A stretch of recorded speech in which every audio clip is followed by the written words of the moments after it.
Don't let your hearts be troubled. That sounds more familiar. Trust in God, trust also in me. There is more than enough room in my Father's home. If this were not so, would I have told you that I'm going to prepare a place for you? When everything is ready, I will come and get you, so that you will always be with me where I am. And you know the way to where I am going. No, we don't know, Lord, Thomas said. We have no idea where you are going, so how can we know the way? And Jesus said to him, I am the way, the truth, and the life. No one can come to the Father except through me. If you had really known me, you would know my Father, who my Father is. From now on, you do know him and have seen him. And Philip said, Lord, show us the Father, and we will be satisfied. Jesus replied, have I been with you all this time, Philip, and yet you do not know who I am? Anyone who has seen me has seen the Father. So why are you asking me to show him to you? Don't you believe that I am in the Father and the Father is in me? The words I speak are not my own, but my Father who lives in me, who does this work through me. Just believe that I am in the Father and the Father is in me, or at least believe because of the work that you have seen me do.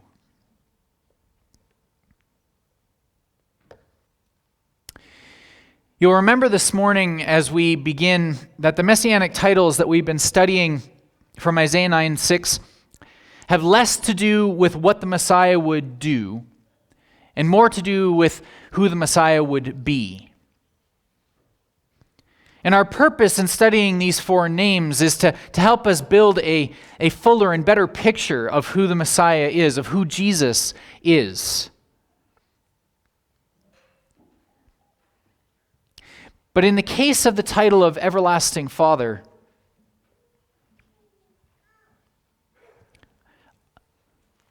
there's one further piece I would add on to that.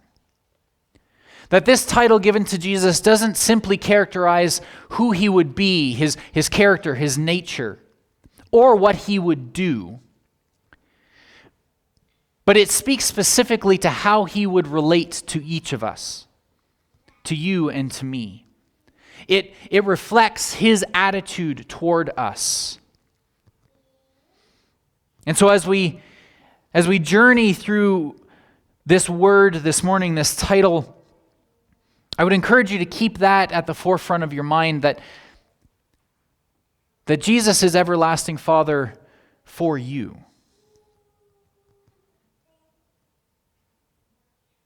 So to help us understand this more fully, we're going to break this up into its two component pieces. Jesus is everlasting and Jesus is Father. And then we'll bring them both back together at the end. And so first, Jesus is everlasting. What does that mean? Pardon me? He's never ending. So like El from last Sunday, like this declaration that he is God, this is a declaration of his very being. When Jesus appears to John on the Isle of Patmos, and John is given his revelation of what the end will be like, Jesus introduces himself by saying, I am the Alpha and the Omega. I am the one who is and who was and who is to come, the Almighty One. That by way of his very person, Jesus is eternal. And as we enter into the end pieces of the Advent season, as we come closer to that manger scene with that baby that was laid there in swaddling clothes, we can't lose sight of the fact that the birth of Jesus in Bethlehem as a baby was not his beginning. That he existed long before that moment in time. That here in Revelation, he proclaims that he is the one who exists in all time. In Colossians 1, Paul writes even more extensively of this. He says this, he, being Jesus, is the image of the invisible God, the firstborn of every creature. For by him were all things created that are in heaven and on earth, visible and invisible, whether they are thrones or dominions or principalities or powers. All things were created by him and for him. He is before all things, and by him all things are created. And so there's this understanding that everlasting covers the past to eternity, and that his coming to earth was not the beginning of that creation. In fact, Paul makes it very clear in Colossians 1. There's another spot in Proverbs that makes it clear as well that Jesus was before creation, that there was no beginning to his being. Which means that his power extends for all time as well. And so he is the God that has always been, but not just in the past. Jesus in Revelation 1 also says that he is now. The Alpha and the Omega, the beginning and the end, the one who is. And so just as we must not get fooled into thinking that Jesus was created to be in Bethlehem, we must not also think that Jesus ceased to be when his earthly life was done. That he is God now. That the promise of his presence and his provision exists in this moment. That whatever you are going through in this particular time in your life, Jesus is present with you. That is the miracle of his resurrection. Not just that it proves his power as the one who died and banished sin and death, bought the price for our freedom from sin. Not just that, but his resurrection is a sign to us that he lives now. And that he works now. Seated at the Father, making intercession on our behalf. That's what Hebrews 4 tells us. Since then we have this great high priest who has passed through the heavens, Jesus the Son of God. Let us hold fast to our confession. For we do not have a high priest who is unable to sympathize with our weakness, but one who in every respect has been tempted as we are, yet is without sin. Let us then with confidence draw near to the throne of grace, that we will receive mercy and find grace to help in time of need. If Jesus were not God now, those verses would be empty and void. But because he exists to sit at the Father's right hand, we have confidence to approach him in our time of need. And notice these words in Hebrew are all written in the present tense. That these are things that Jesus does and keeps doing for us. That he lives now. That's the problem with any method of belief or any understanding of Jesus that would say that he was just a good man. Because it neglects the fact that he did not die and stay dead. That he lives. That he is in heaven now as our high priest. And not just that, but on top of that, his promise is to be present with us. That's what Jesus said to the disciples, right? When he was going up to heaven, I am with you always. I am with you always. I am by your side always. Remember, when we talked about Jesus as our wonderful counselor, it's the description of the one who walks beside. The one who journeys with and gives good guidance. Not to cheapen Jesus, but the ultimate navigation system, if you want to think about it that way.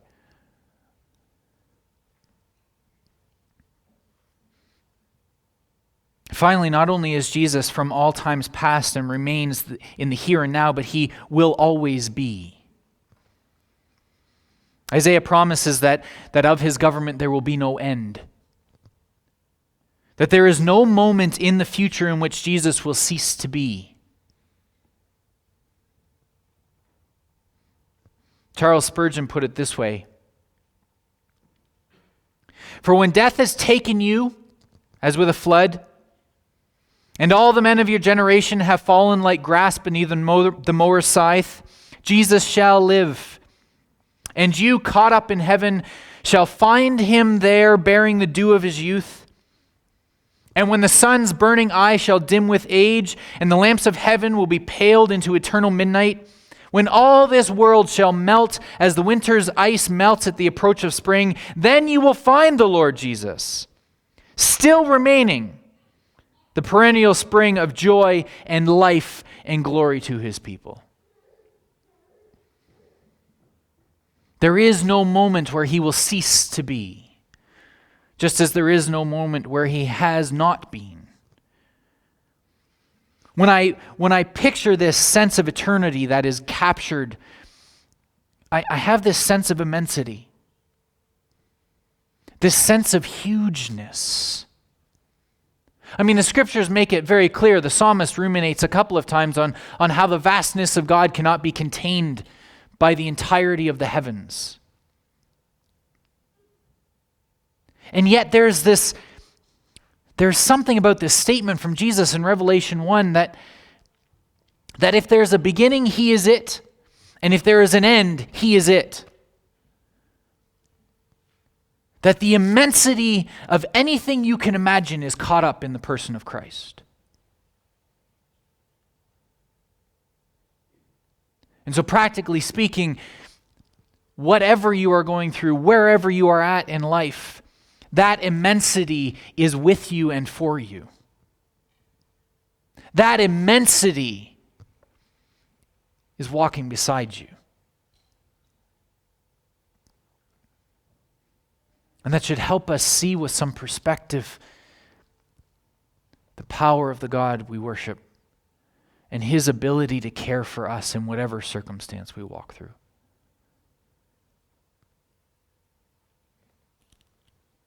And so Jesus is everlasting, the one who was and is and will ever be.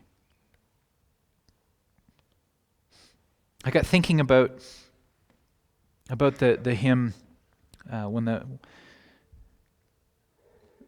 Will Your Anchor Hold?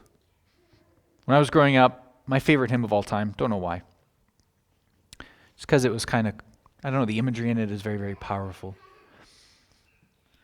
But the whole heart of that song is that when the billows of life are going on, and if you picture yourself as a ship in the midst of that tempest, that as long as your anchor is rooted in the rock of Christ, there is nothing to fear. And the reality is that imagery, which is very, very scriptural and biblical, the imagery of Jesus as our rock means nothing if he's not eternal.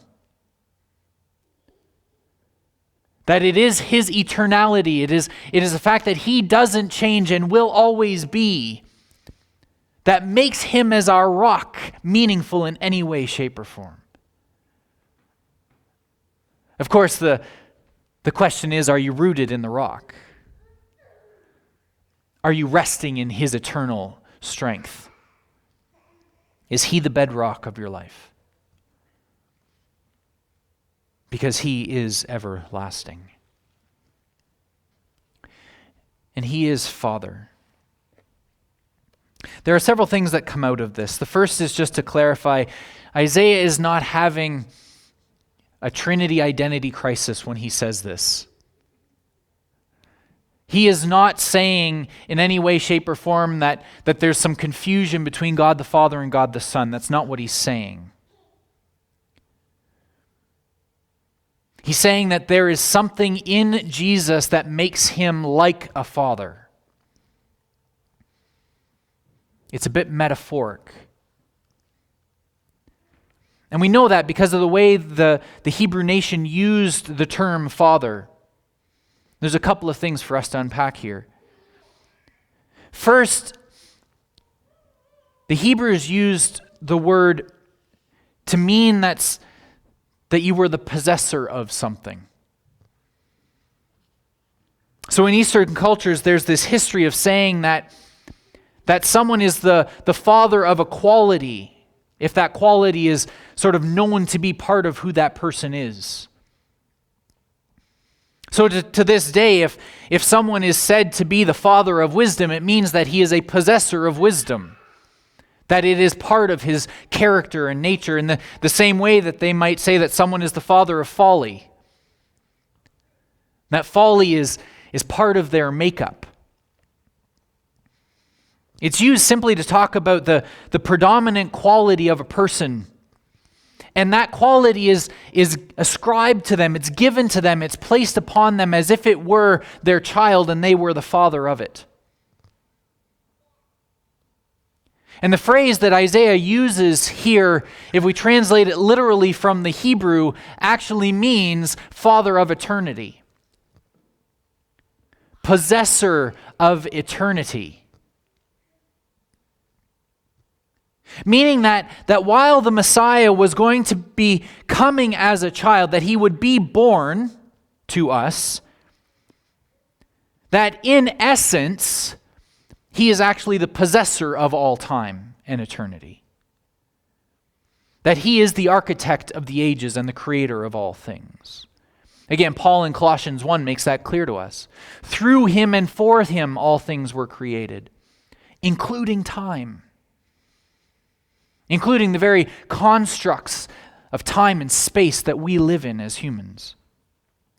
That's why in John 1:1-3, Jesus is described in this way. In the beginning was the Word, and the Word was with God, and the Word was God, equality with the Father. He was in the beginning with God. He was eternal. All things were made through him, and without him he was not anything made that was made. So not only is he one with God, not only is he eternal, but through him and in him everything has creation.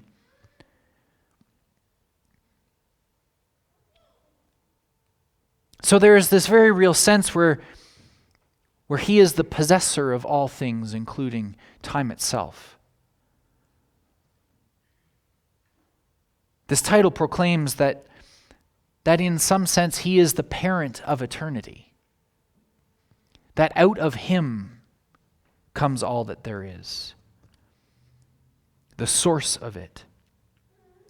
As one commentator put it, eternity did not bring him forth from its mighty bowels, but he brought forth eternity. So Father in this sense means that he is the possessor of eternity, of all time. But it means even more than that. See, in ancient times, rulers were often considered the father of the nation.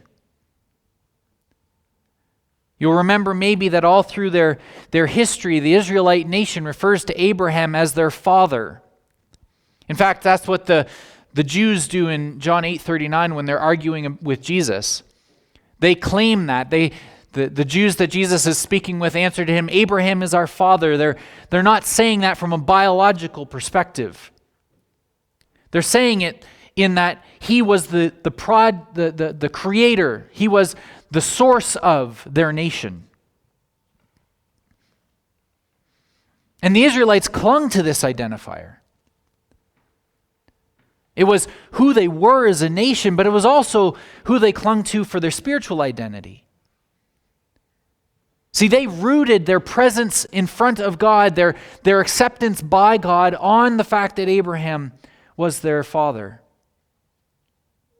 Much the same as some people today mistakenly claim that their good works will gain them God's favor. And that's what's happening in John 8 if you want to go home and read that. The Jews are arguing that because Abraham is their father, they have right standing before God.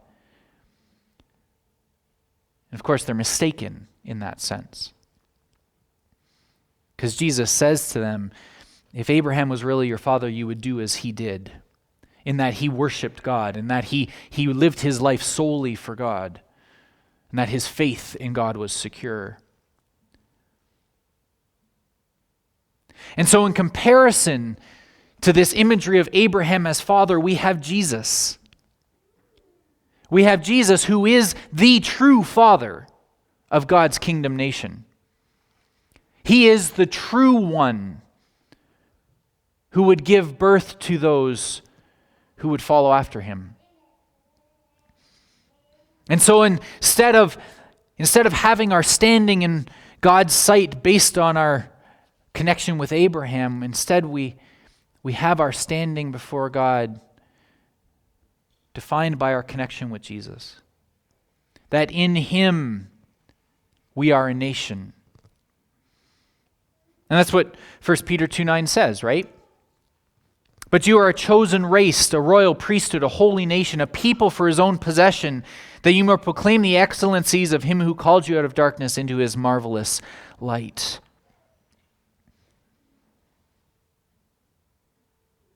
That means that in Jesus we have adoption into the family of God.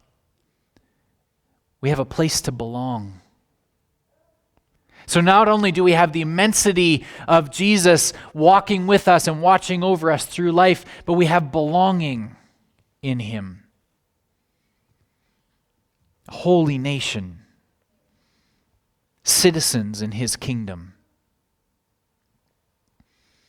And so Jesus is our true spiritual father. That through our relationship with him, we have reconciliation and restoration with God. And that's what Revelation 5, 9, and 10 tells us. In proclaiming Jesus' praise, the elders and the creatures cry, "Worthy are you to take the scroll and open its seals, for you were slain, and by your blood you have ransomed people for God, from every tribe and language and people and nation, and you have made them a kingdom and priests to our God, and they shall reign on the earth." And so father means possessor of, means that he is the beginning of the kingdom that we belong to. But there's something more personal to it than that as well. You see, this title, this name for the Messiah, describes to us, perhaps more than any other, the tone of the relationship that Jesus desires to have with us. Christian author Sam Storms put it very succinctly. This name, Everlasting Father, is a descriptive analogy pointing to Christ's character. He is fatherly, father-like in his treatment of us.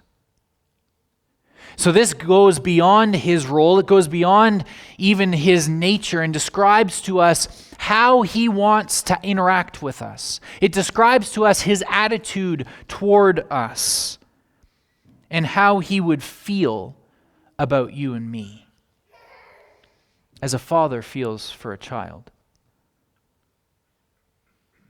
Now, I know whenever we speak of God as Father, whenever we speak of Jesus in this instance as Father Lee, there are various responses possible. Some mental, some emotional, some spiritual.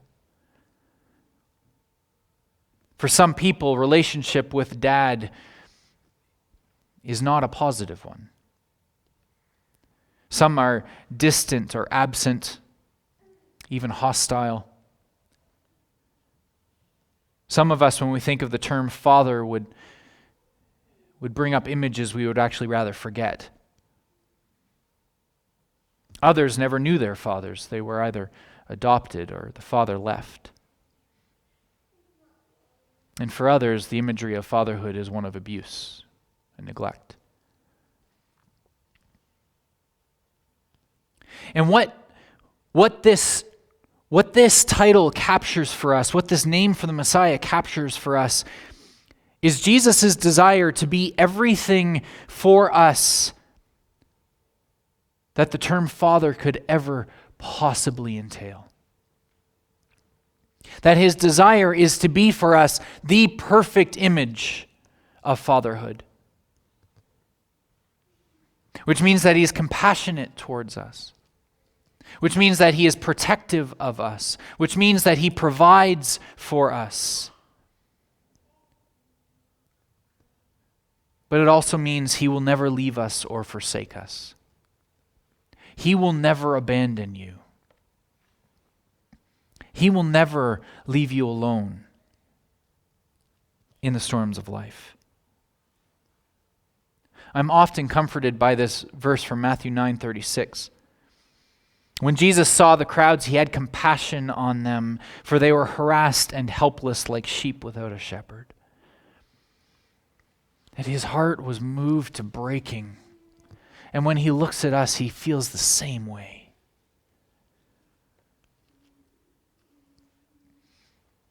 And because He is everlasting, that Father's heart of His never stops.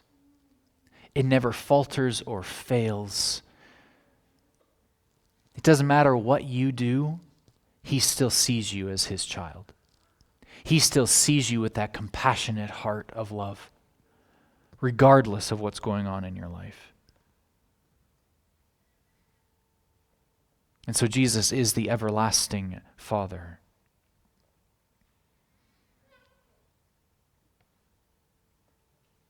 I love the way Charles Spurgeon puts this. If you have entered into this relationship so as to be in union with Christ and to be covered with the skirt of His garment, you are His child, and you shall be ever. There is no unfathering Christ, and there is no unchilding us. He is everlastingly a father to those who trust in Him.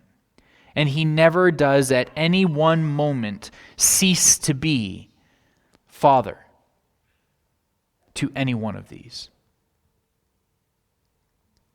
Isn't that amazing?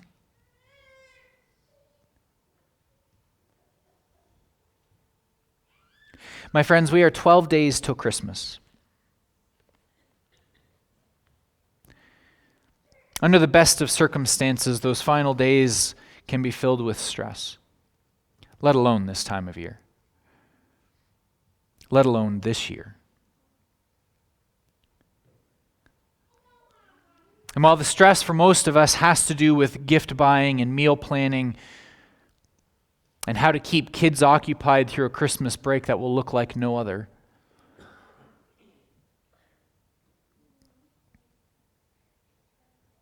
there are other reasons that Christmas is stressful and hard.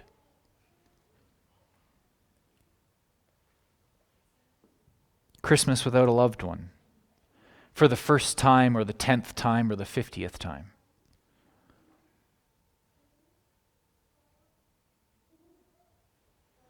For some, Christmas is just a reminder of how hard life is and how much they don't have to give to anyone else. It's a time when struggling parents feel guilty because of what they can't provide to their children. For others, Christmas just means more time spent with an abusive parent or spouse in a dysfunctional family. Social workers have noted a marked increase in people looking to escape abusive households during COVID. Still others find Christmas hard because they're enduring illness, either themselves or for a loved one. They are watching helplessly as a child or spouse, parent or grandparent battles for their lives.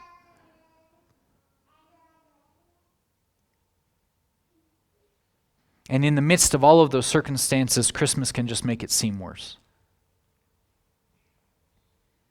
This season that talks about hope and joy, love and peace is instead filled with pain and fear, self-loathing and guilt, helplessness and hopelessness.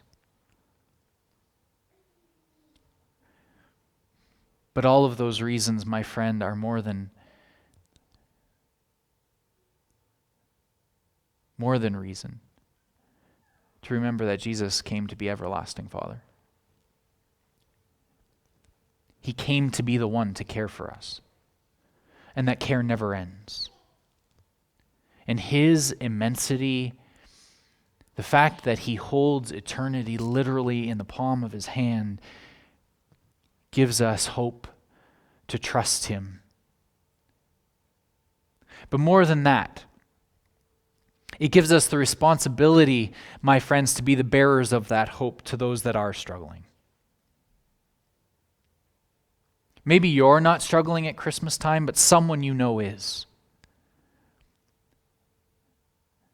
So I would encourage you to introduce them to our everlasting Father. Introduce them to this Jesus who is big enough and strong enough and compassionate enough to care for their every need. Because that's what Jesus is as our everlasting Father.